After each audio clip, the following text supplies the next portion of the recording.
uşaq itində böyüyen uşaqdı. Yavaş yavaş şunda böyüyen uşaqdı. Kənd uşaq itində böyüyen uşaqdı. Yavaş yavaş şunda böyüyen uşaqdı. Mənim ayna üz böyüyəz. Görərsüz dəyərli söz böyüyəz. YouTube, Instagram'da siz böyüyəz.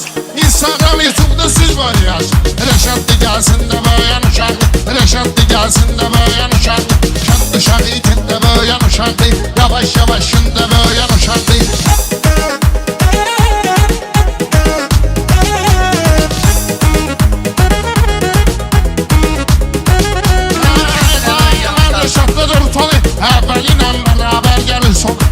Rəşadam yormuşam ev telefon. Mən Rəşadam yormuşam ev telefon.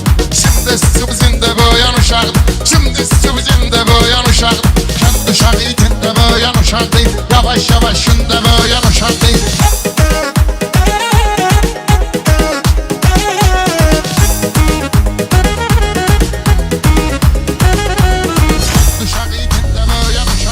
Oldu ki biz var bakaloktan çıkıp Rəşad görünə baktı uroktan çıkıp Yasama uşağı başlısı doktan çıkıp Yasama uşağı başlısı doktan çıkıp Kapalı zonda karantinde böyüyen uşaq Kapalı zonda karantinde böyüyen uşaq Kənd uşağı itində böyüyen uşaqdı. Yavaş yavaş şunda böyüyen uşaqdı.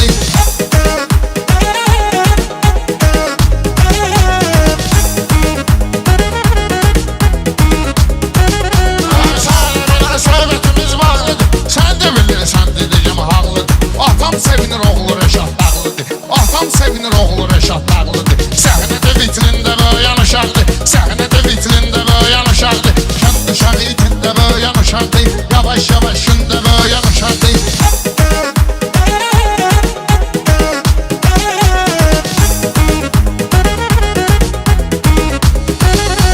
Kənd uşağı itində böyüyen uşaqdı. Yavaş yavaş şunda böyüyen uşaqdı. Kənd uşağı itində böyüyen uşaqdı. Yavaş yavaş şunda böyüyen uşaqdı.